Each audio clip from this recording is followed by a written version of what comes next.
இது வெற்றியின் நேரம்.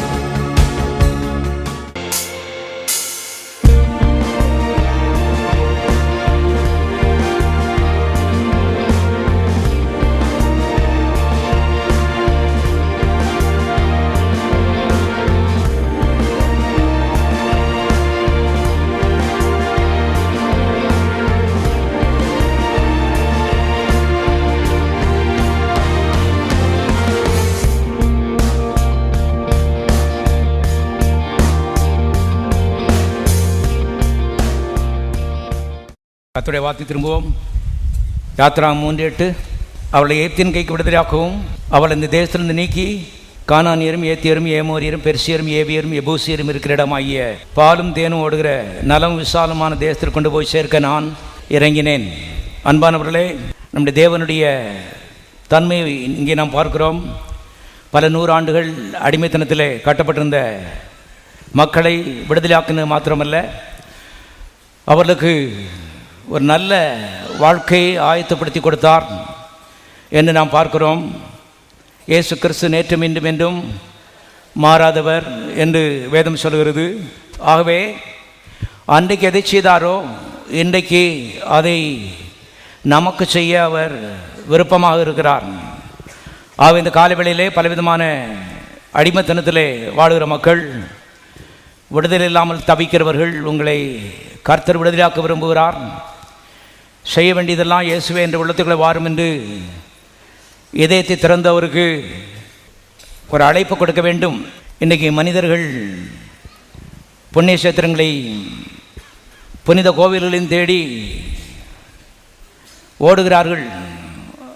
ஆனால் தேவன் நீதிமொழியில் 23ஆம் அதிகாரம் 26ஆம் வசனத்தில் விதமாய் சொல்கிறார், மகனே உன் இருதயத்தை எனக்கு தா.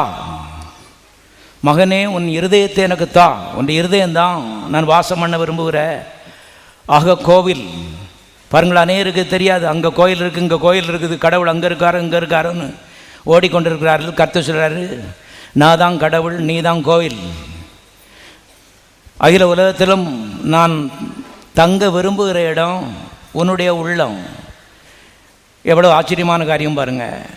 கர்த்தர் சொல்கிறாரு, அகில லோகத்தில் நான் விரும்புகிற இடம் உன்னுடைய உள்ளம். 2 இடங்களில் தேவன் வாசமாயிருக்கிறார். ஒன்று பரலோகம், அடுத்தது மனிதனுடைய உள்ளம். மனிதனுக்கு தேவன் அவ்வளவு மரியாதையை கொடுக்கிறதை பார்க்கிறோம். ஆகவே தான் அவருடைய அன்புக்கு அடிபணிந்து இதே கதவை திறந்து கொடுக்க வேண்டிய பொறுப்பு நம்முடையது.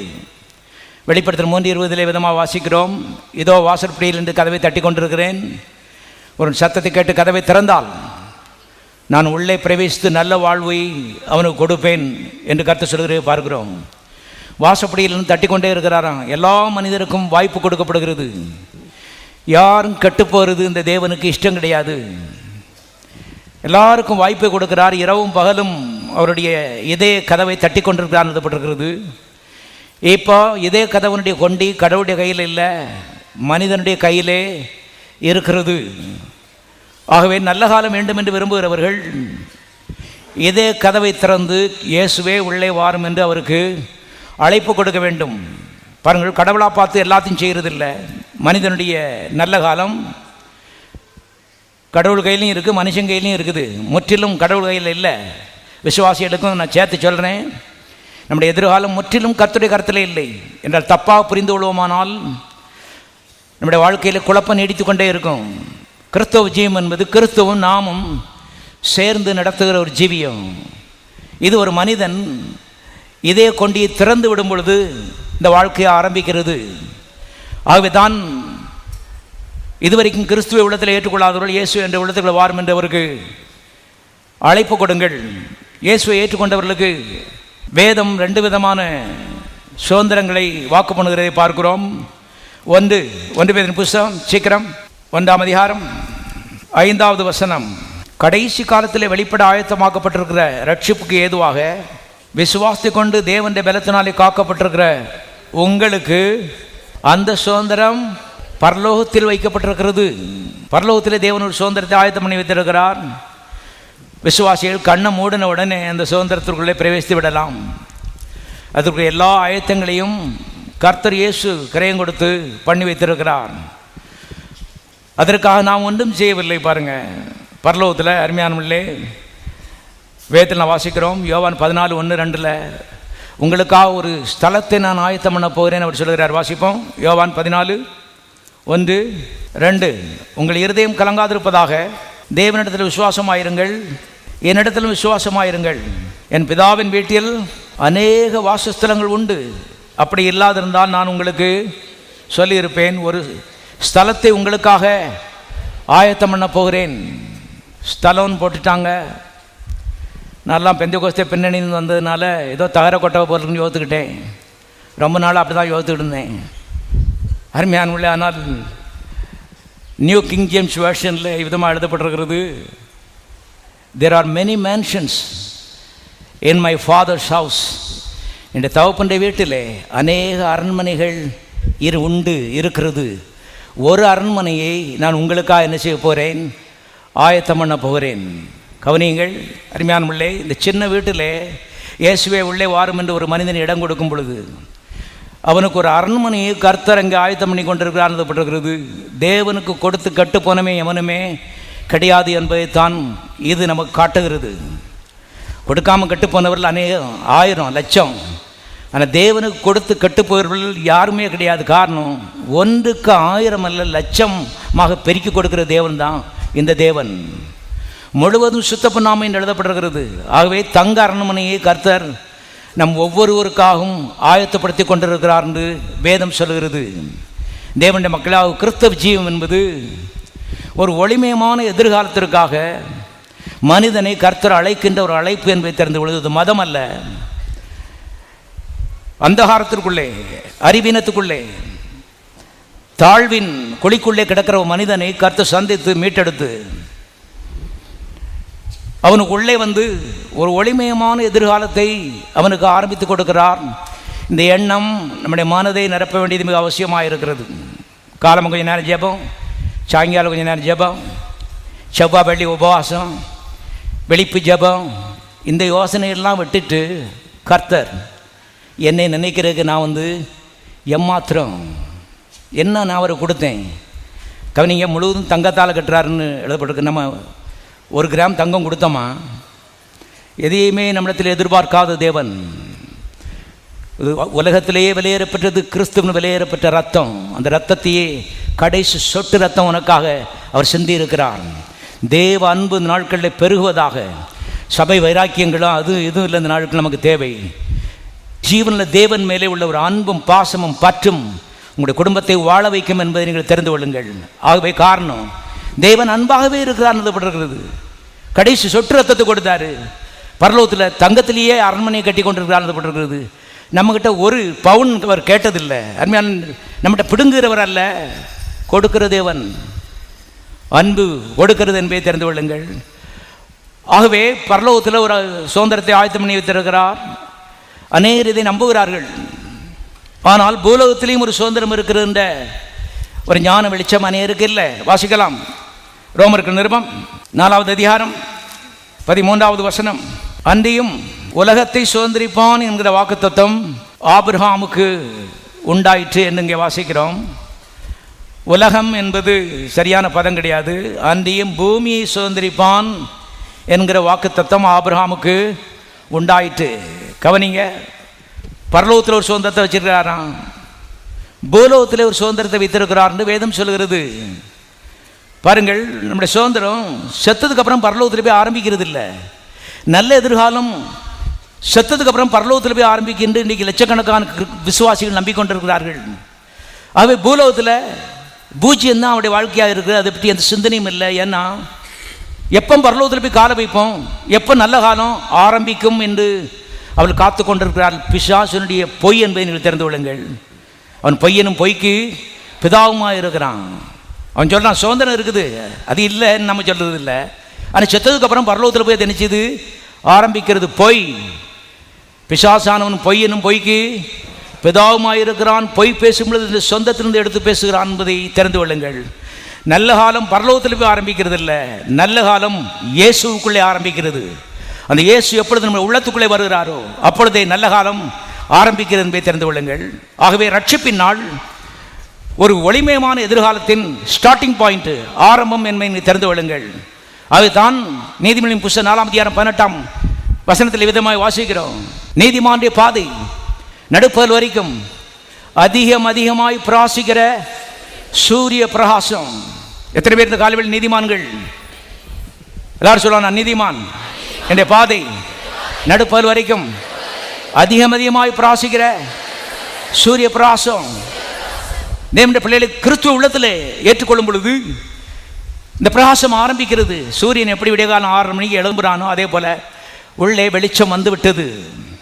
பழைய ஒளிந்து போயின எல்லாம் புதிதாயின, இருட்டு மறைந்து போய்விட்டது, தோல்வி மறைந்து போய்விட்டது. இனி நல்ல எதிர்காலம், ஒளிமயமான எதிர்காலம் ஆரம்பிக்கிறது. 6 ஆரம்பிக்கிற சூரியன் 8 மணி ஆகும்போது கூட கொஞ்சம் பிரகாசம், 9 மணி ஆகும்போது கூட கொஞ்சம் பிரகாசம், 10, 11 இன்னும் அதை காட்டும் பிரகாசம். பாருங்கள், கிறிஸ்தவ ஜீவமே இப்படித்தான் கர்த்தருடைய காலவெளியில் சொல்கிறாங்க. ஜெபத்தை நாம் விசுவாசிக்கிறோம், உபவாசத்தை நாம் விசுவாசிக்கிறோம். ஆனால் ஏதோ ஜெபம் பண்ணுறோம், உபவாசம் பண்ணுறோம்னு சொல்லி இதிலே திருப்தியாக இருக்கிறது இல்லை. தேவன் நம்மை குறித்து வைத்திருக்க உன்னதமான திட்டங்கள், நோக்கங்கள் நம்முடைய வாழ்க்கையிலே நிறைவேற வேண்டும் என்பதை அறிந்து கொண்டு ஆசைப்பட வேண்டியது மிக மிக அவசியமாக இருக்கிறது. காரணம், நாம் தேவனுக்கு என்று படைக்கப்பட்டிருக்கிறோம், தேவனுக்கு இந்த பூலோகத்தில் வாழுகிறோம். நம்மை குறித்த நோக்கம் தேவனுக்கு இருக்கிறது. கண்ணை மூடிருக்கும்னால இந்த பூலோகத்திலே அவர் நம்மை குறித்து வைத்திருக்க உன்னதமான திட்டத்தை கண்டுபிடித்து அதை சொந்தமாக்கும்படி தேவன் ஆசைப்படுகிறார் என்பதை தெரிந்து கொள்ளுங்கள். எத்தனை பேர் தேவனுடைய ஆசையை நிறைவேற்ற விரும்புகிறீர்கள்? கவனிங்க, இந்த பூலோகத்தில் அருமையாக நாம் வாழுவது தேவனுக்காக வாழுகிறோம். சிம்பிள். சில காட்டா ஜெபிக்கிறதுக்காக தான் நம்ம உயிரோடு இருக்கோம் பிரதர். ஜெபிக்கிறதுக்காக இல்லை, தேவனுக்காக. ஜெபிக்கிற அநேகருக்கு தேவனை பற்றி எந்த சிந்தனையுமே கிடையாது. இதெல்லாம் நம்ம வாழ்க்கையின் அனுபவத்தில்னு சொல்கிறேன். இந்த கிறிஸ்தவ வாழ்க்கையின் ஆரம்பத்திலே பாருங்கள், எனக்கு உபவாசம் பண்ணி ஜெபம் பண்ணுறது தான் தெரியும். அது என்னென்னா, காப்பியில் எவ்வளவு பால் ஊற்றலாம், ஊற்றக்கூடாது, இதுதான் இந்த ஒன்று தான் எனக்கு. கடவுளை பற்றியும் எனக்கு ஒன்றும் தெரியாது. எவ்வளோ பால் ஊற்றிருக்கோம், ஆண்டவரே இந்த தடவை நிறையா பால் ஊற்றிட்டேன்ப்பா, என்னை மன்னிச்சிடுங்க, இனி அடுத்த 7 நாள் உபவாசத்துக்கு போகிறேன், அப்போ பாலை குறைச்சிக்கிறேன். இதுதான். ஆண்டவரே ஒரு நாட்டு வாழைப்பழம் சாப்பிட்டு விட்டேன், என்ன மன்னிங்க ஆண்டவரே, இனி அடுத்த தடவை ஒரு சாப்பிடவே மாட்டேன். நான் கர்த்தரை பற்றி ஒன்றும் தெரியாது. பாருங்கள், என் ஜனங்கள் அறிவில்லாமல் என்ன செய்கிறார்கள்? சங்காரமாகிறார்கள். ஒன்றல்ல, லட்சம் பேர் இப்படி இருக்கிறார் நான் சொல்கிறேன். காரணம், கிறிஸ்தவ சபையில் இருக்க போதனைகள், அறிவீனங்கள் மக்களை அறிவினத்துக்குள்ளே வழி நடத்தி விட்டது. அவங்களுக்கு நம்பர் 1 எதுன்னு கேட்டால் உபவாசம் ஜெபம்.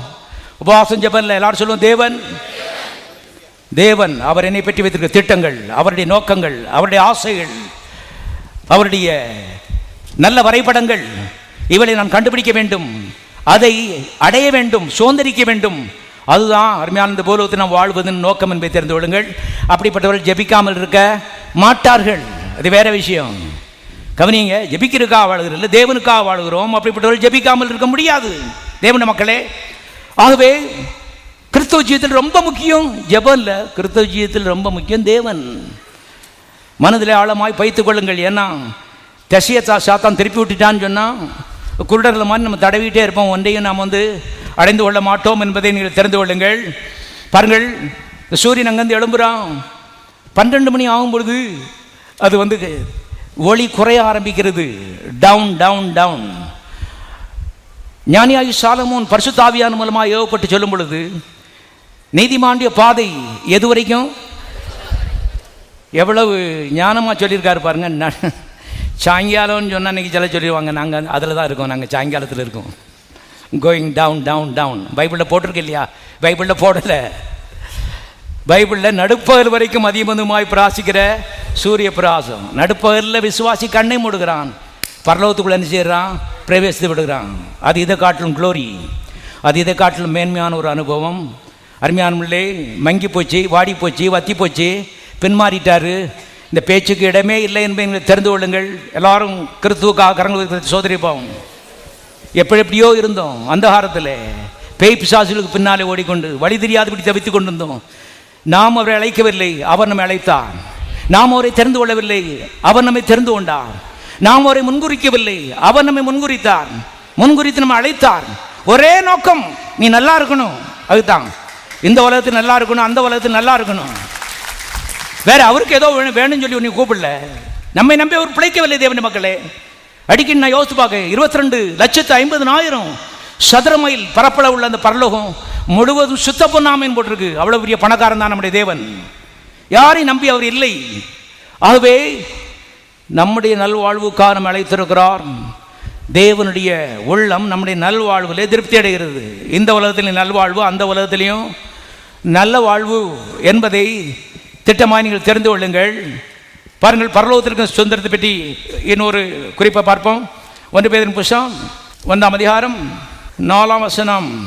தேவன் இயேசு கிறிஸ்து மரித்தோரிலிருந்து எழுந்ததினாலே, சித்தமாக வாசிங்க, அழியாதும் மாசற்றதும் வாடாதுமாகிய சுதந்திரத்துக்கு ஏதுவாக ஜீவன நம்பிக்கை உண்டாகும்படி தமது மிகுந்த இரக்கத்தின்படியே நம்மை மறுபடியும் என்ன செய்தார்?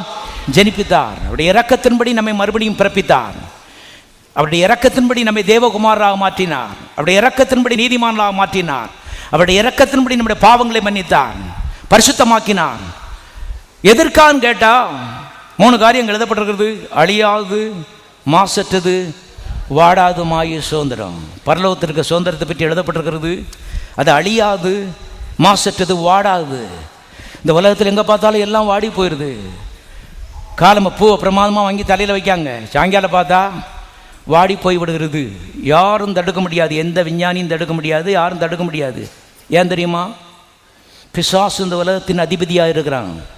ஆதாம் அவனுக்கு இடம் கொடுத்தபடினாலே அருமையானவர்களே, வாடி போகிற உலகமாக இது மாறிவிட்டது.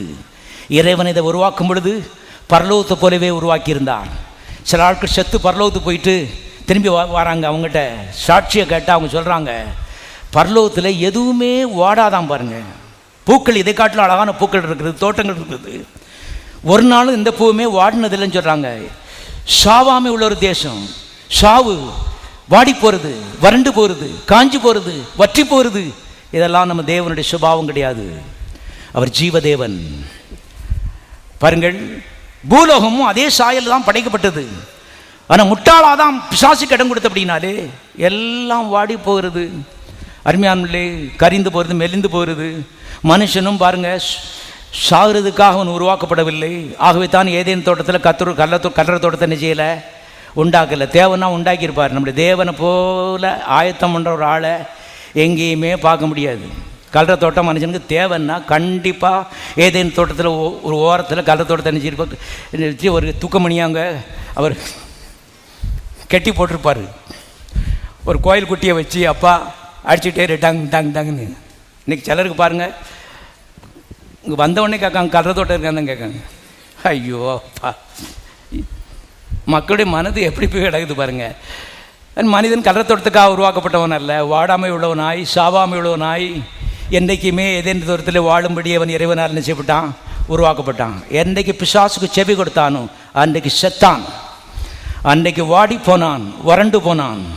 ஆகவே தான் உங்களுடைய வாழ்க்கையிலே சில காரியங்கள் வரும்பொழுது தற்காலிகமான சில லாபத்தின் பின்னாலே ஓடாதிருங்கள். சாத்தான் பேசுகிறானா அல்லது கர்த்தர் பேசுகிறாரா என்பதை திட்டமாய் கவனியுங்கள். எல்லா திட்டங்களையும் கர்த்தருடைய சத்தத்தை கேட்டு காலை தூக்கி என்ன செய்யுங்கள், வையுங்கள். லாபமோ நஷ்டமோ, ஐ ஆம் ஃபார் காட். நான் தேவனுடைய பட்சத்தில் என்ன செய்கிறேன், இருக்கிறேன். தற்காலிகமான லாபங்கள் எனக்கு முக்கியம் கிடையாது. நிரந்தரமான வாடாமை உள்ள தேவன் தான் எனக்கு முக்கியம். அருமையானவர்களே, வாழ்க்கையில் விதமான சரியான தீர்மானங்கள் எடுக்கும்போது பின்னாலே நீ வெட்கப்பட்டு போக மாட்டீர்கள். கவனிங்க, என் ஜனங்கள் ஒருபோதும் வெட்கப்பட்டு போக எழுதப்பட்டிருக்கிறது. எந்த ஜனங்கள்னு கேட்டால் பாருங்கள், அங்கே ஒரு கால் இங்கே ஒரு கால் வச்சுட்டு இப்படி ஆடிட்டு இருக்குது இல்லை. கர்த்தர் பட்சமாயிருமே நிற்கிற ஆட்கள் ஒரு நாள் அவர் வெட்கப்பட்டு போக மாட்டார்கள். நீங்கள் தெரிந்து கொள்ளுங்கள். ஆகவே தேவனுடைய மக்களே, இந்த கர்த்தர் இந்த உலகத்தையும் வாடாமல் தான் சிருஷ்டித்திருந்தார். முதல் மனிதன் பிசாசு கடன் கொடுத்தபடினாலே எல்லாம் இன்றைக்கி வாடி போய்விட்டது. இப்போ விழுந்து போன ஆதாமுடைய சந்ததி தூக்கும்படியாக ஆதாமுடைய சந்ததியிலே இயேசுவை தேவன் அனுப்பி மறுபடியும் வாடாமையுள்ள சுதந்திரத்துக்கு பங்காளிகளாக நம்மை மாற்றும்படி இந்த ரட்சிப்பை நமக்கு என்ன செய்திருக்கிறார், தந்திருக்கிறார். ரட்சிப்பு என்பது வெறும் பாவ மன்னிப்பு கிடையாது. நான் வந்து பீடி குடிக்க மாட்டேன், சீரட்டு குடிக்க மாட்டேன், பொடி போட மாட்டேன், இதையே சொல்லிக்கிட்டு இருக்கக்கூடாது. அருமையான, இது வந்து கிண்டர் காட்டன் பாடம். சில பார்த்தீங்கன்னா பாருங்கள், எந்த இப்போ எங்கே எழுப்பிவிட்டாலும் சரி, நான் முன்னால் 2 கட்டி பீடி குடித்தேன். You shut up. பீடியும் பொடியும் இல்லை இது. எல்லாரும் சொல்லுவோம் வாடாத சுதந்திரம். மகத்துவமான காரியங்களை கர்த்தர் வச்சுட்டு இருக்கும்போது இவங்க மைக்கில் எழுமின்னுட்டு கர்த்தரை பற்றி பேசாமல் பீடி பொடின்னுக்கிட்டு பீடியாவது பொடியாவது. அதுமாதிரி கவனியங்கள். இன்றைக்கி சிலருக்கு பீடி விட்டுட்டாங்க, அதுதான் கிரீடம் வைக்கணும். கர்த்தர் கல்வாரி செல்வ கடைசி சொட்டு ரத்தத்தை சிந்தி அருமையானே வாடாத சுதந்திரத்துக்கு தகுதி உள்ளவர்களாக இவங்களை மாற்றும்படி அருமையானே பெரிய காரியத்தை அவர் செய்திருக்கிறார் என்பதை தெரிந்து கொள்ளுங்கள். இப்போ உலகத்தில் எல்லாம் வாடிக்கொண்டிருக்கலாம், ஆனால் தேவனுடைய பிள்ளைகளுடைய வாழ்க்கையில் ஒரு வாடாமையை கர்த்தர் செய்திருக்கிறார், ஆரம்பித்திருக்கிறார். எல்லார் கரங்களத்திற்கு சோதரிப்போம். நம்முடைய இனஜனத்தாருடைய காரியங்கள் வாடி போகலாம், சொந்த அண்ணன் தம்பியுடைய காரியங்கள் வாடி போகலாம், ஆனால் கர்த்தரை ஏற்றுக்கொண்ட தேவனுடைய குடும்பம், தேவனுடைய பிள்ளைகள் இவர்கள் வாடிகிற ஒரு அந்த கூட்டத்திலிருந்து வாடாமை உள்ள ஒரு கூட்டத்துக்கு என்ன செய்திருக்கிறார்கள், டிரான்ஸ்ஃபர் பண்ணப்பட்டிருக்கிறார் என்பதை நீங்கள் தெரிந்து கொள்ளுங்கள். நம்முடைய தேவன் அருமையான எல்லாத்தையும் வாடாமல் அருமையானமில்லை மனமாக வைத்திருக்கிற தேவன் என்பதை இந்த காலையில் நான் ஞாபகப்படுத்துகிறேன். பாருங்கள், பரலோகத்தை கர்த்தர் ஆயத்தப்படுத்தியிருக்க மாத்திரமல்ல, இந்த பூலோகத்திலே நல்ல திட்டங்களை நமக்கு கர்த்தர் ஆயத்தப்படுத்தி இருக்கிறார். வாசிக்கலாம், சங்கீதம் 31:19. எல்லாம் சேர்ந்து வாசிங்க. உமக்கு பயந்தவர்களுக்கும் மனுபுத்திரருக்கு முன்பாக உம்மை நம்புகிறவர்களுக்கும் நீர் உண்டு பண்ணி வைத்திருக்கிற உம்முடைய நன்மை எவ்வளவு பெரிதாக இருக்கிறது. அருமையானவர்களே கவனிங்கள், மனுபுத்திரர் எல்லாருக்கும் கர்த்தர் நன்மையை தான் உண்டு பண்ண விரும்புகிறார், ஆனால் எல்லாருக்கும் நன்மையை உண்டு பண்ணவில்லை. காரணம், அவன் இவரை நம்ப மாட்டான். நம்பாத கூட்டம் தான் மெஜாரிட்டி என்ன செய்யுது இருக்குது. இதுக்கு மத்தியிலே நம்புகிற ஒரு கூட்டத்தை பற்றி கர்த்தர் இங்கே பேசுகிறார். தாவீது அந்த கூட்டத்தில் இருக்கான். அவன் சொல்கிறான் பாருங்க, மனுபுத்திரருக்கு முன்பாக உம்மை நம்புகிறவர்களுக்கு நீர் உண்டு பண்ணி வைத்திருக்கிற உம்முடைய நன்மை எவ்வளவு பெரிதாக இருக்கிறது. எத்தனை பேர் கர்த்தரை நம்புகிறீர்கள்? எல்லாரும் சொல்லுவோம், மனுபுத்திரருக்கு முன்பாக உம்மை நம்புகிற எனக்கு நீர் உண்டு பண்ணி வைத்திருக்கிற உம்முடைய நன்மை எவ்வளவு பெரிதாக இருக்கிறது.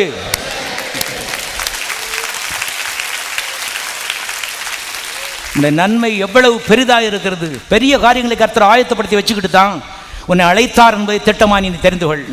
கவனிங்க, பரலோகத்தில் பெரிய காரியங்களை ஆயத்தப்படுத்தி வைத்திருக்கிறார். அது செத்ததுக்கு அப்புறம். பூலோகத்தை பற்றி நாம் பேசிக்கொண்டிருக்கிறோம். பூலோகத்திலே அருமையானவர்களே ஏதோ கொஞ்சம் ஜெபிக்கணும், கொஞ்சம் உபாசிக்கிறோம், இதுக்காக கர்த்தர் அழைச்சேன்னு சொல்லலை.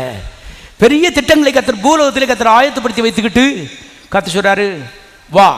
அருமையால் வாசிக்கலாம், ரோமர்கள் நிருபம் 8:29. தம்முடைய குமாரன் அதாவது இயேசு அநேக சகோதரர்களுக்குள்ளே முதற் பேரானவனாக இருக்கும் பொருட்டு தேவன் எவர்களை முன்னறிந்தாரோ அவர்களை தமது குமாரனுடைய சாயலுக்கு ஒப்பாயிருப்பதற்கு முன் குறித்திருக்கிறார். தேவனுடைய குடும்பத்தை பற்றி ஆவியானவர் பேசுகிறார். பாருங்க, இந்த குடும்பத்தில் மூத்த பிள்ளை இயேசுநாதனா. நாம் அநேக விதமாக சிந்திக்கிறது இல்லை. பாருங்க, தம்முடைய குமாரன் அநேக சகோதரர்களுக்குள்ளே பிள்ளைகளுக்குள்ளே முதற் பேரானவர்னு சொன்னால் மூத்த பிள்ளைன்னு அர்த்தம். ஒரு வீட்டில் ஒரே ஒரு பிள்ளை தான் இருக்குன்னு சொன்னால் இதான் முதற் பேருன்னு சொல்ல மாட்டாங்க, அது ஒரே பேர். ஆனால் நிறையா பிள்ளைகள் இருந்துச்சுன்னா மூத்த பையனை பார்த்து இது முதற் பேருன்னு சொல்லுவாங்க. தேவனுடைய குடும்பத்தில் ஏராளம் பிள்ளைகள் இருக்கிறாங்க. வேதத்தில் எழுதப்பட்டிருக்கிற அவருடைய நாமத்தின் மேல் விசுவாசம் உள்ளாய் அவரை ஏற்றுக்கொண்டவர்கள் எத்தனை பேர்களோ அத்தனை பேரிலும் தேவனுடைய பிள்ளைகளாகும்படி தேவன் அவர்களுக்கு அதிகாரம் கொடுத்தா. யோவான் 1:12. எத்தனை பேர் இயேசு கிறிஸ்துவை ஏற்றுக்கொண்டிருக்கிறீர்கள்? கவனிங்க, தேவனுடைய குடும்பத்தில் நாம் இருக்கிறோம். இதில் இயேசுநாதர் முதற் பேருன்னு எழுதப்பட்டிருக்கிறது. முதற் பையன் இருந்தால் 2வது பையன் 3வது பையன் இருக்கான்னு அர்த்தம். நாமெல்லாம் 2, 3 இந்த லைனில் வாரோம்.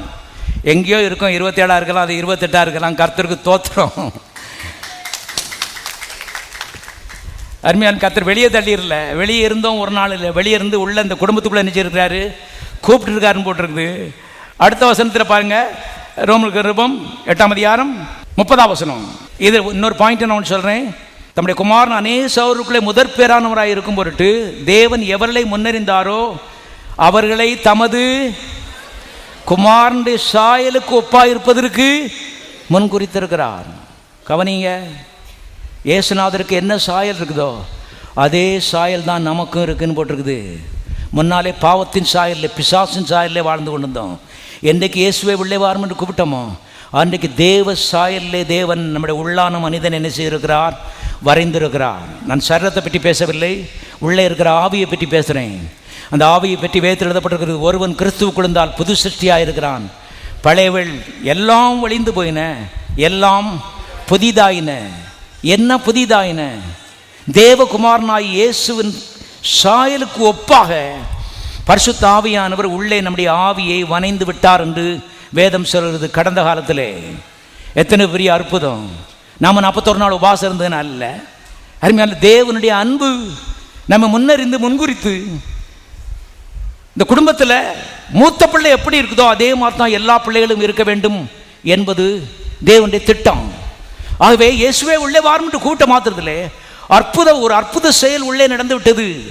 அதான் 2 கொரிந்தியர் 5:18 எழுதப்பட்டிருக்கிறது. இவை எல்லாம் தேவனாலே என்ன செய்யிருக்கிறது? உண்டாயிருக்கிறது. உள்ள நாம் போய் ஒன்றும் செய்ய முடியாது. ஆனால் நமக்காக தேவன் உள்ளே போய் உள்ளே இருந்த அந்த பழைய ஆவியை பிடுங்கி தூரே எரிந்து விட்டு உள்ள நம்முடைய ஆவியை இயேசுவின் சாயலுக்கு ஒப்பா என்ன செய்து விட்டார்? புதிய ஆவியை உள்ளே வைத்து விட்டார் எழுதப்பட்டிருக்கிறது. கவனிங்க, அடுத்த வசனத்தில் எவர்களை முன்குறித்தாரோ அவர்களை அழைத்தும் இருக்கிறார். உங்களை கர்த்தர் அழைத்திருக்கிறாரு. அதுக்கு அர்த்தம் என்னன்னு சொன்னால், உலகத்தோரத்துக்கு முன்பாகவே உங்களை நினைச்சிட்டாரு, முன்குறிச்சிட்டார். யோசித்து பாருங்கள், எத்தனையோ லட்சம் பேர் இன்றைக்கு வெளியே இருக்கிறார்கள். நாம் என்ன கொடுத்தோம்? உங்களை முன்குறிக்கிறதுக்கும் அழைக்கிறதுக்கும். எல்லாரும் தேவன் அன்பு காக்கிறவங்களுக்கு சோதரிப்போம். நன்றி மாத்திரம்தான் நம்ம செலுத்த முடியும், வேறு ஒன்றும் அருமையானவருக்கு செலுத்த முடியாது. கவனியுங்கள், நம்மை முன்குறித்தார் எழுதப்பட்டது. எப்பொழுது முன்குறித்தார்னா, உலகத்தோரத்துக்கு முன்பாக முன்குறித்து விட்டார். இந்த தேவனுடைய குடும்பத்தில் நீங்கள் வரணும். தேவகுமாரனுடைய சாயலுக்கு ஒப்பாய் நீங்கள் இருக்க வேண்டும். பரலோகம் அவருக்கு எவ்வளவு மரியாதை கொடுக்கிறதோ அவ்வளவு மரியாதையும் மதிப்பையும் உங்களுக்கு கொடுக்க வேண்டும் என்பது அருமையான தேவனுடைய முன்குறிப்பும் முன் தீர்மானமாக இருந்தது. ஒன்று நாம் கொடுக்காமலே அவர் செய்கிறார் என்று வேதத்தில் எழுதப்படுறது. ஒன்று தான் கர்த்தர் கேட்காரு, மகனே ஒரு இருதயத்தை எனக்கு தா. அவைதான் நாட்கள் அருமையான இருதயம் மாத்திரமல்ல, மானது, கண்கள், வாய் எல்லாத்தையும் தேவனுக்கு ஆழமாக அர்ப்பணிக்கும்படி இந்த வருஷ கடைசியில் தீர்மானியுங்கள். கிறிஸ்தவ ஜீவம் ஒரு அன்பின் ஜீவியம். இதில் அறகுறைங்கிற பேச்சுக்கு இடமே கிடையாது. காரணம், அறகுறையாக அவர் அன்பு கூர்ந்திருப்பாரானால் சொர்க்கத்தை திறந்திருக்க மாட்டார், மாட்டுக்கொட்டைக்கு வந்திருக்க மாட்டார், சிலுவை ஏறி இருக்க மாட்டார், கடைசி சொட்டு ரத்தத்தை சிந்தி இருக்க மாட்டார். அன்பினுடைய மொத்த ஒரு செயல் பாருங்க. நமக்கு இந்த ரட்சிப்பு, தேவ குடும்பத்தில் இந்த பங்கு கிடைக்கும் வரைக்கும் அவர் ஓயவில்லை. ஒரே தீர்மானம். அவ்வளவா அவர் கரையம் கொடுத்திருக்க. அப்படின்னாலே இன்றைக்கு அன்பை என்ன செய்கிறது? எதிர்பார்க்கிறது. தேவனிடத்தில் அன்பு வர வேண்டும். வேதத்தில் எழுதப்பட்டிருக்கிறது பாருங்கள், தேவனாய் கர்த்தரிடத்தில் முழு இதயத்தோடும் முழு மனதோடும் முழு பலத்தோடும் என்ன செய்வாயாக? அன்பு கூறுவாயாக. இதுதான். ஒருத்தன் கர்த்தர்ட்ட கேட்டான், பைபிளில் எது ரொம்ப முக்கியமான வசனம் கேட்டான். கர்த்தர் சொன்னார், இதுதான். முழு 1600 பக்கத்துலையும் மொத்தத்தில் இதுதான். உன் தேவனாய் கர்த்தரிடத்தில் முழு இதயத்தோடும் முழு மனதோடும் முழு பலத்தோடும் அன்பு கூறுவாயாக. இந்த வருஷத்தின் கடைசியில் கொஞ்சம் சுய பரிசோதனை பண்ணி பார்ப்போம். நான் உங்களுக்கு கை வைத்த சொல்லலை, ஆனால் கொஞ்சம் அலசி பாருங்கள். இதை பொறுத்து அருமையான உள்ளே பாருங்கள், நம்முடைய எதிர்காலம் இருக்கிறது. கர்த்தர் எல்லாத்தையும் ஆயத்தப்படுத்திட்டாரு. ஆனால் நமக்கு எட்ட வேண்டும், அது நம்முடைய சுதந்திரமாக மாற வேண்டுமானால் சில ரெக்விசிட்ஸ், கர்த்தர் நம்மிடத்தில் சில காரியங்களை எதிர்பார்க்கிறார். தேவனுடைய மக்களே கவனிங்க. ஆகவே தாவீது அருமையான ஒரு 8 பேர் உள்ள ஒரு குடும்பத்தில் பிறந்தவன். அந்த குடும்பத்தில் தேவன் ஒருவனை ராஜாவாக தேர்ந்தெடுத்தார். தாவீதுக்கு அன்னை மாதிரி 7 பேர் இருந்தாங்க. எல்லாம் மிலிட்ரி ரிட்டர்ண்டு, எல்லாம் வாட்டு சாட்டமாக இருக்காங்க. இவன் ஆட்டுக்கு பின்னால் எடுக்கிறான். அந்த 7 பேரும் சாமுவேலுக்கு முன்னால் மார்ச் பண்ணி போகிறாங்க. கர்த்தர் சொன்னார், 7 பேரும் ரிஜெக்டட், நான் தெரிந்து கொள்ளவில்லை. சாமுவேல் ஆத்திரப்படுறான் பாருங்க, யார் தலையிலையாக ஊத்திரணும்னு. ஏன்னா ஒரு ராஜா இந்த குடும்பத்தில் இருக்காருன்னு கர்த்தர் சொல்லிட்டாரு. 7வது பையன் போனோடனே இவனுக்கு ரொம்ப வருத்தமாக இருக்குது, என்னடாதுன்னு. கவனிங்க, கடைசியில் இன்னொரு பையன் இருக்கானான்னு அவன் கேட்குறான். அப்போ தான் தகப்பனுக்கு ஞாபகம் வந்துச்சு, ஒருத்தன் ஆட்டுக்கு பின்னால் என்ன செய்கிறான்? கிடக்கிறான். சாமுவேல் சொன்னான், அவனை கூட்டிட்டு வா, அவன் வரும் வரைக்கும் நான் சாப்பிட மாட்டேன். அருமையான தேவன் முன்னறிந்து அழைக்கிறதை பாருங்கள். தாவீது எதிர்பார்க்கவில்லை. இந்த 7 அண்ணன்மாரும் இவங்களுக்கு தான் கிரீடம்னு நினச்சிக்கிட்டு முன்னால் மார்ச் பண்ணாங்க. கர்த்தர் சொன்னார், நீ இல்லை, உன் நினைவுகள் என் நினைவுகள் அல்ல. அருமையான தாவீது ஆட்டுக்கு பின்னால் உண்மையாக தேவனை நினைத்து கொண்டே அவன் போயிட்டு இருந்தான். கர்த்தர் ஆள் அனுப்பி அவனை அழைப்பித்தார்னப்பட்டிருக்கிறது. ஏன் தெரியுமா தேவனுடைய மக்களே?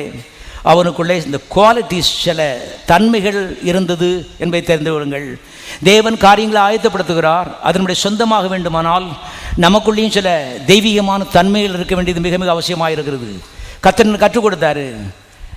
இவன் 7 பேரும் அண்ணன்மாரு கர்த்தரை நம்ப மாட்டான். கர்த்தர் ஆயத்தம் பண்ணி வைத்திருக்கிற காரியங்களை என்ன செய்ய மாட்டான், நம்ப மாட்டான், பார்க்க மாட்டான், அதை எடுக்க மாட்டான். அவன் உலகத்தான், அவனுக்கு இதெல்லாம் புரியாது. உலகத்தாருக்கு ஆவிக்குரிய காரியங்கள் அருமையான அது பைத்தியமாக தெரியும்னு போட்டிருக்குது. அவனை கொண்டு ராஜாவை வச்சு என்ன பிரயோஜனம்? ராஜாவை கொண்டு வச்சா 30 லட்சம் ஜனங்களை தேவனுக்கு நேராக நடத்துகிற ஒரு மனிதனாய் இவன் கண்டிப்பாக என்ன செய்ய வேண்டும், இருக்க வேண்டும். அவ்விதமாய் இருக்க வேண்டுமானால் இவனுக்குள்ளே சில தன்மைகள் இருந்தால் தான் 30 லட்சம் மக்கள் அருமையான கர்த்தர் பட்சமாய் இழுக்க முடியும் என்பதை தெரிந்து கொள்ளுங்கள்.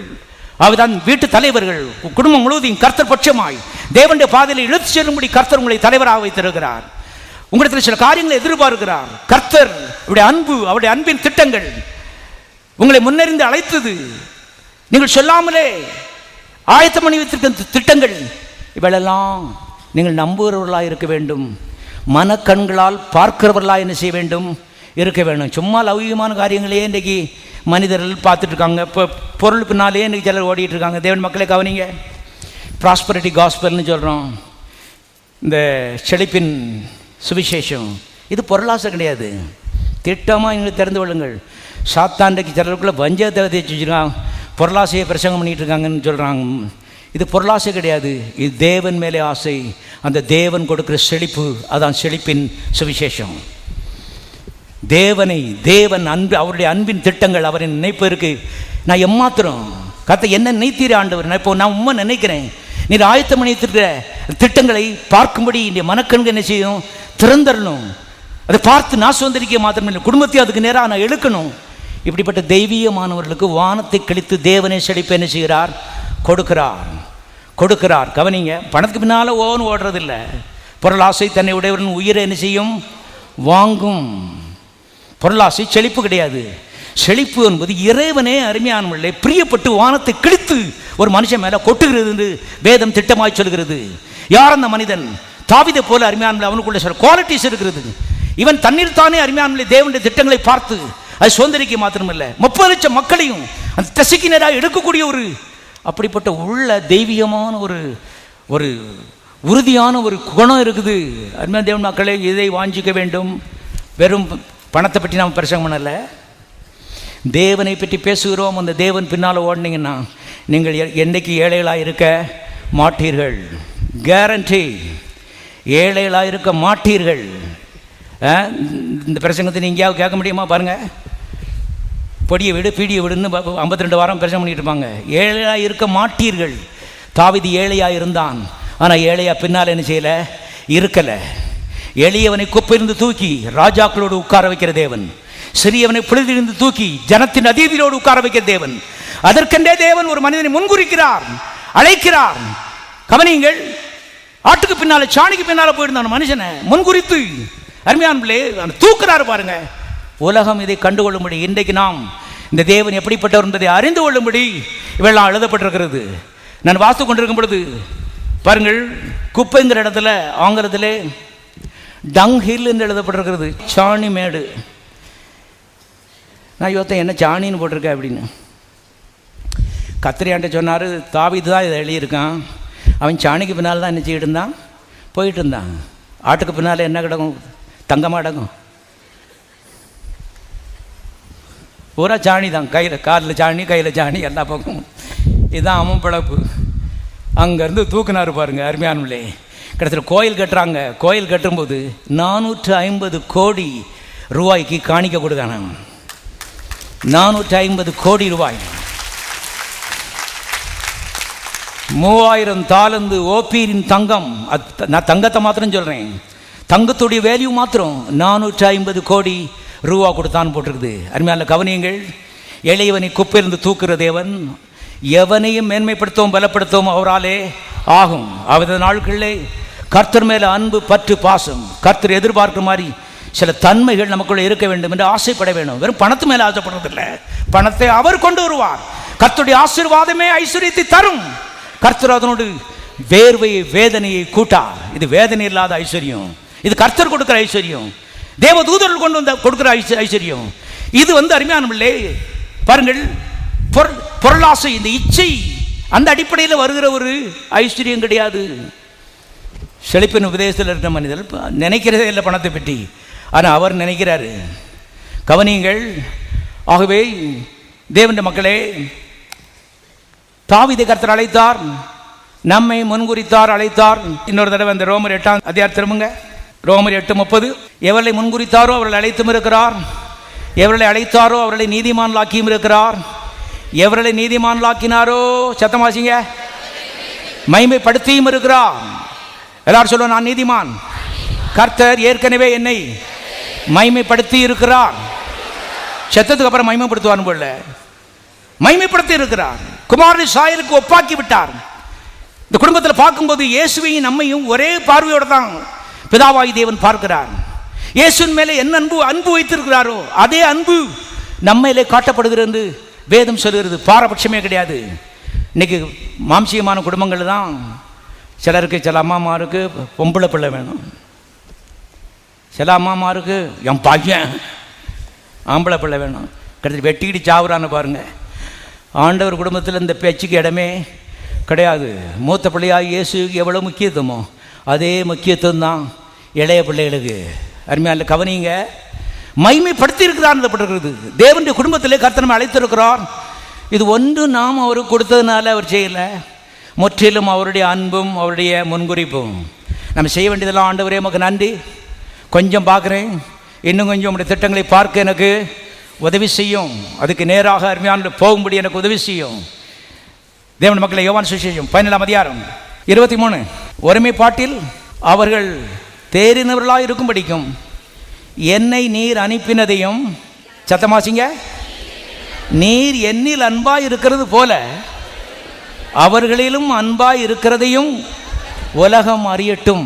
ஏசுனார் ஜாமன்றாரு பாருங்க, பிதாவை நோக்கி. அவர் சொல்கிறாரு, பிதாவை நீர் என்கிட்ட எவ்வளோ அன்பாக இருக்கிறோ அதே அளவு இந்த விசுவாசிகள்கிட்ட அன்பாக இருக்கிறீர் என்பதை உலகம் அறியட்டும், உலகம் அறியட்டும். பிதாவாய் தேவன் இயேசுவை நேசித்தார், உங்களுக்கு தெரியும். இவருடைய நேசகுமான், இவரில் பிரியமாக இருக்கிறேன். இங்கே இயேசுநாதரே வாயால் சொல்கிறாரு, அவர் மேலே எவ்வளோ பிரியம் வச்சுருந்தாரோ அதே பிரியத்தை ஓ மேலே நினச்சிருக்கிறாரு, வைத்திருக்கிறார். நம்முடைய மேன்மை இல்லை, அவருடைய அன்பு, அவருடைய குடும்பத்தினுடைய ஒரு நிலை. குடும்பத்துக்குள்ளே வந்தாச்சுன்னு சொன்னால் கௌரவம் தான், மரியாதை, மதிப்பு தான். இயேசுவுக்கு இருக்கிற அதே கனம் அருமையான நமக்கு கொடுக்கப்பட்டிருக்கிறதை தெரிந்து கொள்ளுங்கள். ஆகவே இது அவருடைய அன்பின் திட்டங்கள். தேவனுடைய மக்களே, அப்போஸ்தலனாகிய பவுல் கொஞ்சம் கண் திறந்து பார்த்துட்டு சொல்றாரு பாருங்க. அடுத்த வசனத்தில் 31ஆம் வசனம், இவைகளை குறித்து நாம் என்ன சொல்லுவோம்? தேவன் நம்முடைய பட்சத்தில் இருந்தால் நமக்கு விரோதமாக இருப்பவன் யார்? எல்லாரும் சொல்லுங்க, தேவனுடைய பட்சத்தில் இருக்கிறார், எனக்கு விரோதமாக இருப்பவன் யார்? பேய்களும் பிசாசுகளும் வியாதிகளும் இன்றைக்கு விரோதமாக போராடலாம். ஆனால் ஒன்றை இந்த காலவேளை கர்த்தருடைய ஆவியானவர் சொல்கிறார், தேவன் உங்களுடைய பட்சத்தில், உங்கள் கட்சியில் இருக்கிறாரு. எல்லாவற்றை காட்டிலும் பெரியவர், உங்களை முன்குறித்து இத்தனை கனத்தை உங்களுக்கு கொடுத்தவர். இன்றைக்கு இந்த சின்ன பிரச்சனையிலிருந்து உங்களை விடுதலையாக்குவது எத்தனை அதிகம். ஆகவே தான் அடுத்த வசனத்தில் சொல்கிறார், தம்முடைய சொந்த குமாரன்னு பாராமல் நம்ம எல்லாருக்காகவும் அவரையே ஒப்பு கொடுத்தவர், அவரோடு கூட மற்ற எல்லாவற்றையும் நமக்கு அருளாதிருப்பது எப்படி? எல்லாரும் சொல்லுவோம், சொந்த குமாரன் பாராமல் இயேசுவே எனக்காக ஒப்பு கொடுத்தவர், அவரோடு கூட மற்ற எல்லாவற்றையும் எனக்கு அருளுவது அதிக நிச்சயம். எல்லாரும் கரங்களை சோதரிப்போம்.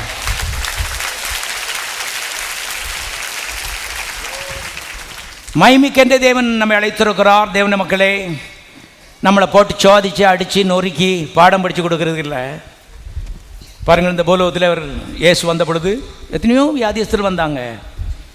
யாராயிலும் ஒரு ஆள்கிட்ட பிதாவாயி தேவன் இந்த வியாதி மூலமாக கடவுள் ஒரு பாடத்தை உனக்கு படித்து கொடுத்துட்ருக்காரப்பா, பொறுமையாக இருந்து என்ன செய்துக்க, படிச்சுட்டு வா, அப்புறம் பார்ப்போம், படிச்சிட்டியா நான் பார்க்கேன், அதுக்கப்புறம் உன்னை குணமாக்கலாமா இல்லையான்னு சொல்லி யோசிப்போம். ஒரு ஆள்கிட்ட அருமையான சில காரியங்கள் நமக்கு கற்றுக் கொடுக்குறது. தப்பான போதனைகள் இன்றைக்கி விசுவாசியுடைய வாழ்க்கை பாழாக்கி கொண்டு இருக்கிறது. அதனால தான் எந்த கோயிலுக்கு நீ போகிறங்கிறது ரொம்ப ரொம்ப முக்கியம். எந்த கோயிலுக்கு போகிற என்ன கேட்குறங்கிறது உன்னுடைய சந்ததியும் பாதிக்கிற விஷயம். எந்த கோயிலுக்கு போனான்னு பிரதர், இது பக்கத்தில் இருக்க பொடி நடையாக போயிட்டு என்ன செய்யலாம், வந்துடலாம் 15 நிமிஷத்துக்குள்ளே. ஆசீர்வாதமும் பொடி நடையாக தான் இருக்கும். நாம ஏமாற்றி கொடுக்குறது. You cannot get something for nothing. ஒன்றும் கொடுக்காம எதுவுமே வாங்கலான்னு சொல்லி ஓத்து பார்த்தா நம்ம சுத்த முட்டாளாக இருக்கும் பாருங்க. அருமையானே, ஏதாவது வேணும்னு சொன்னால் நல்லா அலசி ஆராய்ந்து பார்த்து எது பெஸ்ட்டு, என்ன கரையானாலும் சரி கண்டிப்பாக வாங்க போகிறேங்க. அவள் தான் பாராட்டத்தக்கவர். மதுரையில் லட்சம் கடை இருக்குது, எல்லா கடையிலும் போய் எல்லாம் வாங்கிடுவோமா? தேடி போகிறோம் பாருங்க இங்கேருந்து. அருமையான இது அற்பமான இந்த பொருளுக்காக இவ்வளவு பிரயாசப்படும் பொழுது தெய்வீகமான காரியங்களுக்காக எவ்வளவு நம்ம கவனமாக இருக்க வேண்டியது மிக மிக அவசியமாக இருக்கிறது. ஆகவே தேவன் எல்லாவற்றையும் ஏற்கனவே நமக்காக ஆயத்தம் பண்ணிவிட்டார். எங்கே ஆயத்தம் பண்ணிவிட்டார்? தேவனுடைய பிள்ளைகளே, 2000 ஆண்டுகளுக்கு முன்பாக கல்வாரி சிலுவையிலே உங்களுக்காக எல்லா திட்டங்களும் ஆயத்தம். எல்லாம் ஆயிரக்கணக்கான வருஷத்துக்கு முன்னால் ஆயத்தம். பாருங்கள், 2000 வருஷத்துக்கு முன்னாலே சொல்லிட்டார், பரலோகத்தில் உனக்கு அரண்மனையை கட்ட போகிறேன்னு. வருஷம் 2000 ஆச்சு, இன்னும் கட்டி முடிக்கலை, பிரதிஷ்டை வைக்கலை. வச்சார்னா என்னை கூப்பிட்டுருவார். அதனால தான் எனக்கு தெரியுது இன்னும் கட்டிக்கிட்டு இருக்காரு, முடியலன்னு. அதே அப்பா, இன்றைக்கி 3 வருஷம் ஒரு வீட்டை கட்டினா எத்தனை வருஷமாக கட்டிகிட்டு இருக்காங்கன்னு சொன்னாங்க. 2000 வருஷம் கட்டிக்கிட்டு இருக்காருங்க, இன்னும் முடியல. அதே மாதிரி நம்முடைய பூலோக வாழ்க்கைக்குரிய மேன்மையான மகிமையின் திட்டங்கள் 2000 வருஷத்துக்கு முன்பாக கல்வாரியிலே ஆயத்தமாக்கப்பட்டு விட்டது. இன்றைக்கி சாத்தான் சொல்கிறான், 7 நாள் உபவாசம் போதாது, 14 நாள் ஆக்குனியன்னா அந்த 7 நாளைக்குள்ளே கர்த்தர் என்னமோ செய்ய போகிறாரு. ஒன்றும் செய்ய போகிறல, அவர் எல்லாத்தையும் செய்து முடிச்சிட்டாரு. எல்லாத்தையும் சொல்லுவோம், எல்லாம் செய்து முடிச்சிட்டாரு. கண்ணை திறந்து இப்போ என்ன செய்யணும்? நீ பார்க்கணும். அதான் பிரச்சனை. தங்கச்சி உபவாசத்தை கூட்டிட்டாளா? இன்றைக்கி 8ஆவது நாள். காப்ரியல் ஓடியாப்பா, கண்டிப்பாக ஏதாவது ஒன்று அவசரமாக செஞ்சாகணும். அவசர பிரச்சனையே கடவுள்கிட்ட கிடையாது.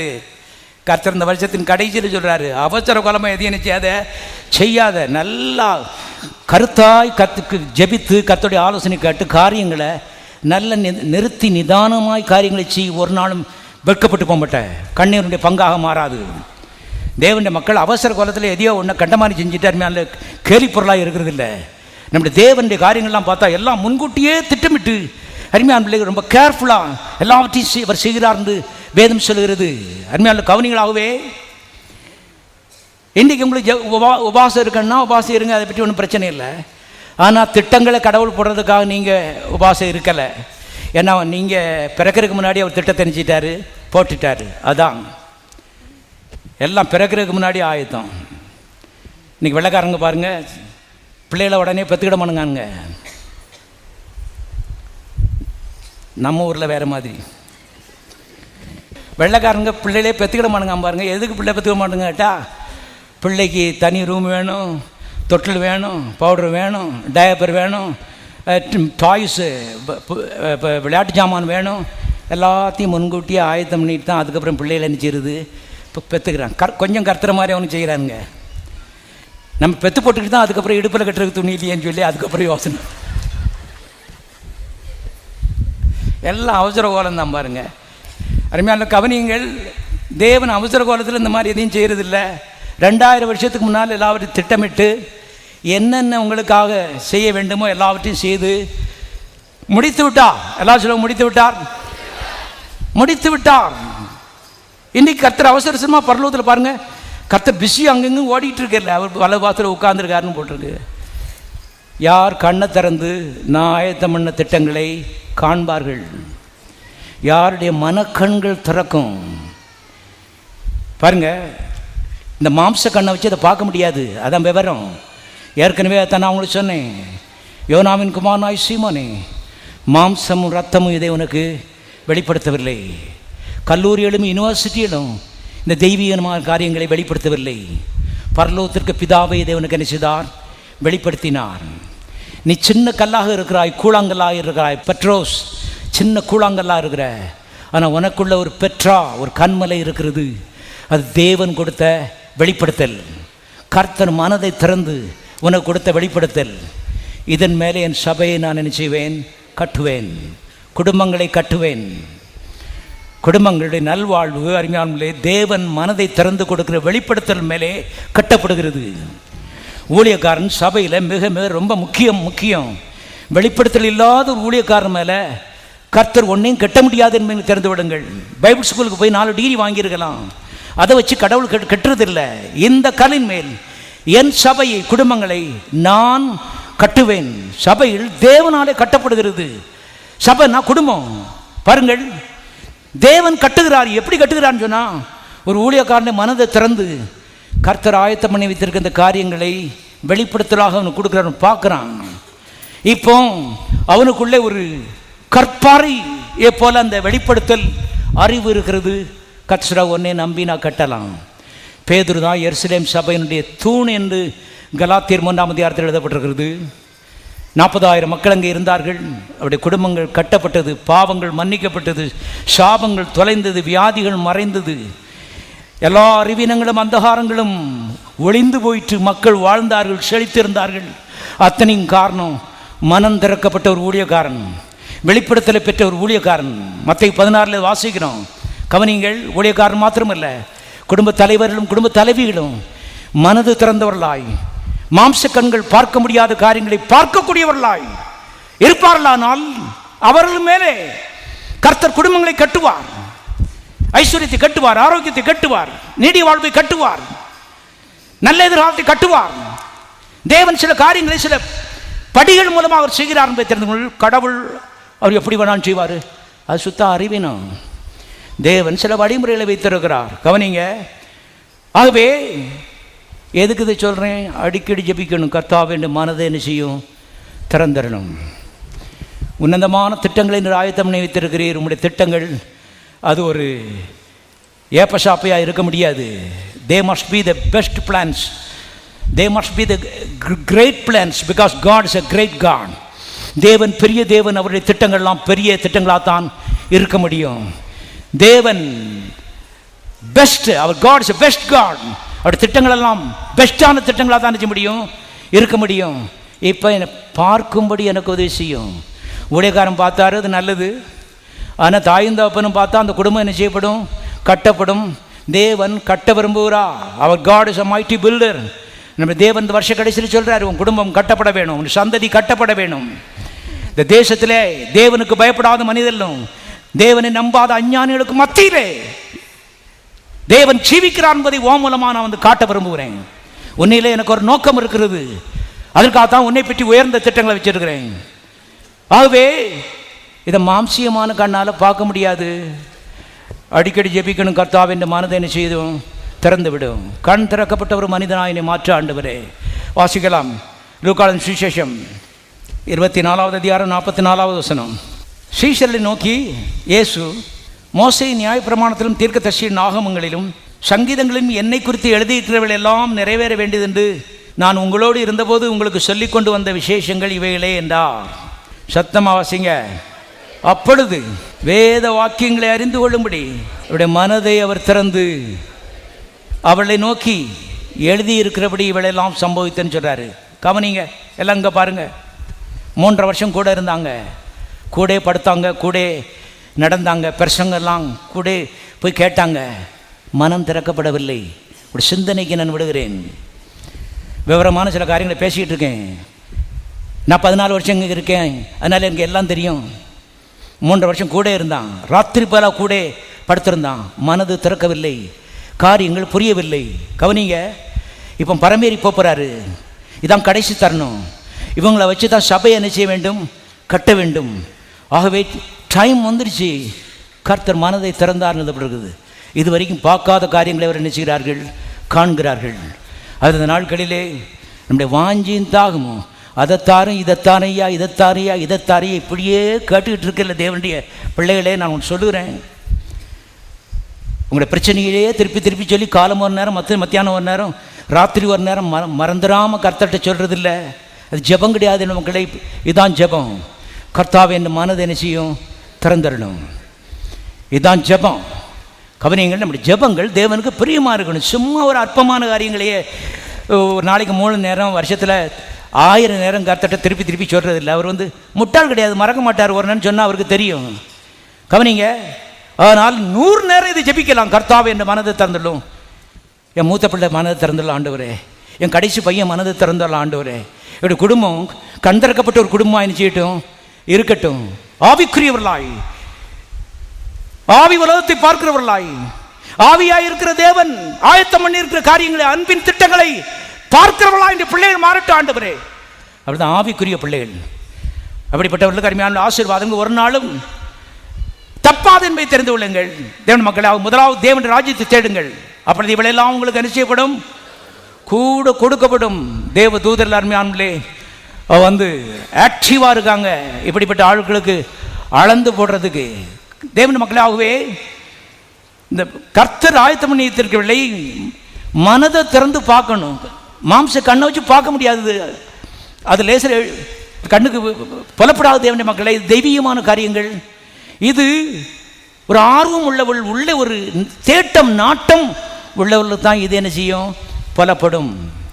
ஆனால் தான் சங்கீதக்காரன் தாவீது சொன்னான், இப்படி வேதத்துள்ள அதிசயங்களை பார்க்கும்படி என் கண்களை என்ன செய்யும், திறந்துடணும். ஒரு இடத்துல எழுதியிருக்குது, ஆனால் ஆட்டு மேய்ப்பனாக இருக்கும்போதே அதான் அவனுடைய ஜெபம். ராஜாவாகி, அகிலலோகத்திலும் பெரிய ராஜாவாகி, வயசான காலத்தில் மகிமையும் ஐஸ்வர்யம் உள்ளவனாய், அன்னைக்கு அவனுடைய ஜெபம் அதுதான். நம்முடைய வேதத்தை நான் அந்த மாம்ச கண்ணை வச்சு பார்த்துட முடியாது, அது அவ்வளோ லேசான காரியம் கிடையாது. கர்த்தாவே என் அதிசயங்களை பார்க்கும்படி என் மனதை என்ன செய்யும், திறந்துடணும். இவை எல்லாருமே தேவனுக்கு பிரியம் என்பதை தெரிந்து கொள்ளுங்கள். பர்த்திமேயு பிறவிக்குருடன், பிறவிலிருந்தே பிச்சைக்காரன். கர்த்தர் வந்தார், இவனை தேடி தான் வந்தார். இவன் எல்லார்ட்டையும் சில்லறை தான் கேட்டான். நியாயப்படி கர்த்தர்ட்டையும் சில்லறை தான் என்ன செய்யிருக்கணும், கேட்டிருக்க வேண்டும். ஆனால் கர்த்தர்னு மாத்திரத்தில் பர்த்திமேயு அருமையான ஒரு அறிவான ஒரு மனுஷன். கர்த்தர்கிட்ட போய் சில்லறை கேட்டா 10 ரூபாய்க்கு 20 ரூபாய் எரிஞ்சிட்டு போயிடுவார். ஆனால் நான் பிச்சைக்காரனாக தான் நினச்சிப்பேன் இருப்பேன், நான் பிச்சைக்காரனாக தான் இருப்பேன். இயேசுவை சந்தித்தேன், ஆனால் பிச்சைக்காரனாக தான் நான் இருப்பேன். அவதை என்ன கேட்கணுமோ தருணம் சீக்கிரமாக போயிடும். இயேசு போகிறாரு, என்ன கேட்கணுமோ அதை கரெக்டாக திட்டம் போட்டு அவர்கிட்ட கேட்க வேண்டும் என்று. ஆண்டவரே நான் பார்வையடைய வேண்டும், நான் பார்வையடைய வேண்டும் என்று கண்களை திறந்து விட ஆண்டவரே. கண்ணு திறந்தேன்னா நான் அந்த மாதிரி சில்லறைக்காக கையை நட்டிக்கிட்டு இருக்க மாட்டேன். நான் சம்பாதித்து ஊருக்கு வாரி இறைப்பேன். பார்வை மாத்திரம் வந்துடுச்சுன்னு சொன்னான், நான் பணத்தை சம்பாதித்து ஊருக்கு இறைப்பேன், பிச்சைக்காரனாக இருக்க மாட்டேன். கவனியுங்கள், உன்னுடைய விருப்பத்தின் முடிவு உனக்கு ஆக கடவுது. அந்த ஒரு தருணத்தில் தப்பா ஜெபிச்சிருப்பான்னு சொன்னா பிச்சைக்காரனை தான் செத்து நரகத்துக்கு போயிருப்பான். ஆனால் இன்றைக்கு பரலோகத்தில் இருக்கிறான். தேவன மக்களே கவனியுங்கள், அவதான் எது முக்கியம் என்பது தேவன் மக்களுக்கு தெரியணும். பணம் இல்லை தேவன மக்களே, தேவன். சரி சொல்றாங்க, பணம் பணம் வந்துட்டுனா இன்னைக்கு சில கேள்வி தான், பணம் இல்லையா, தேவன் வந்தாருன்னா எல்லா பணமும் காலில் என்ன செய்யும், விழும். ஆமாம், தேவனை குறித்த அறிவு, அன்பின் தேவனை குறித்த ஒரு மரியாதை, அவர் வைத்திருக்கிற திட்டங்கள், அதன் மேலே ஒரு அப்ரிசியேஷன், ஒரு பாராட்டு, இவளை பார்க்கக்கூடிய ஒரு பார்வை. ஆண்டவரே உமக்கு நன்றி, இவளெல்லாம் நான் அடைய விரும்புகிறேன். இது நான் பொருளாசை பின்னால் ஓடுறதில்லை, என் தேவன் எனக்காக முன்கூட்டி ஆயத்தம் பண்ண திட்டங்களை நான் அடையும்படி நான் போகிறேன். கவனியுங்கள், இது ரொம்ப வித்தியாசம் என்பதை தெரிந்து கொள்ளுங்கள். ஆகவே தான் எவ்வளவு தூரம் தெய்வீகமானவர்களாக நீங்கள் மாறுகிறீர்களோ அவ்வளவு தூரம் ஐஸ்வர்யவான்லாம் செய்வீர்கள், இருப்பீர்கள். இந்த கிறிஸ்தவ மாத்திரம் சொல்லிட்டான், எவ்வளோ பக்தியாக இருக்கீங்களோ அவ்வளோ ஏழையாக கண்டிப்பாக நீங்கள் நினச்சிப்பீங்க, இருப்பீங்க. காரணம், நம்ம ஆண்டவரே ஒரு பெரிய ஏழை. அது கவனிங்க, அவர் ஏழை கிடையாது, இவன் புத்தி ஏழ்மை புத்தி அனுப்பிச்சது இருக்குது. God is not a poor God, they are poor in their thinking. அந்த நாட்களிலே உங்களுடைய தகுதிக்கு மிஞ்சின திட்டங்களை தேவன், அருமையானவர்களே, தேவன் போட்டு வைத்திருக்கிறார். ஆனால் நாம் அதை பார்க்கும்படி கர்த்தர் விரும்புகிறார். குடும்பமாக பார்த்தான்னு சொன்னால் அந்த குடும்பம் ஒரு ஆசீர்வதிக்கப்பட்ட குடும்பம், யாரும் பீட் பண்ண முடியாது. அருமையானவர்களே கவனியுங்கள், மேன்மையான திட்டங்களை கர்த்தர் உங்களை பற்றி போட்டு வைத்து விட்டார்.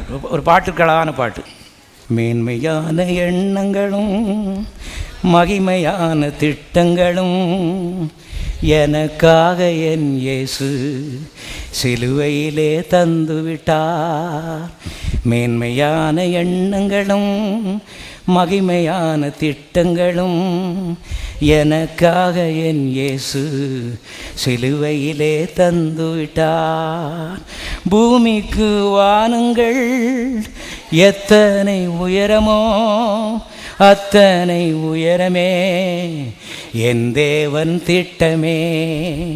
பூமிக்கு வானங்கள் எத்தனை உயரமோ அத்தனை உயரமே என் தேவன் திட்டமே. மேன்மையான எண்ணங்களும் மகிமையான திட்டங்களும் எனக்காக என் இயேசு சிலுவையிலே தந்துவிட்டார். என்னை பற்றி மேன்மையான எண்ணம் வச்சிருக்கார் ஐயா? உங்களை பற்றி தான். சாத்து உங்களை பற்றியே. உங்கள் அப்பா வைக்கல, உங்கள் பக்கத்து வீட்டுக்காரி கண்டிப்பாக வைக்கல. நீ மண்ணா போன அவ சொல்லிக்கிட்டு இருக்கா. அந்த கவலையோடு தான் நீங்கள் இந்த கடைசி வாரம் உட்காந்துட்டு இங்கே பக்கத்து வீட்டுக்காரி மண்ணா போன்னு சொல்லிட்டால. கத்த சொல்லார், நீ நல்லா இருப்ப.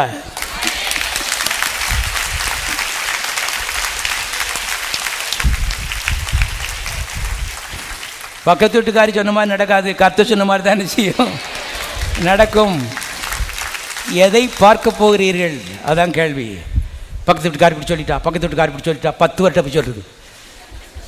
எல்லாட்டையும் போய் சொல்லுங்க, மேன்மையான எண்ணங்களும் மகிமையான திட்டங்களும் எனக்காக என் இயேசு சிலுவையிலே தந்து விட்டார்.